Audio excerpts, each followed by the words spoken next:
Hello guys, my name is Matthew, and in today's video I'm going to show you how you can easily add a guest to your workspace at ClickUp.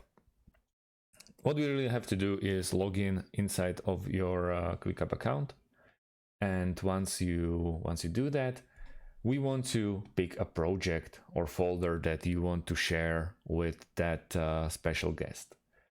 In my case, it's this project with two sub-projects called project 1 and project 2.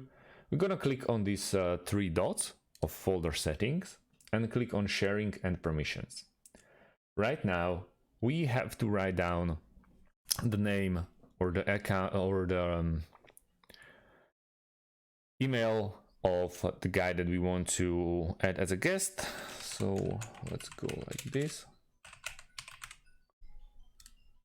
and then we can choose if we want it to be a member or a guest. I'm gonna go with a guest and invite.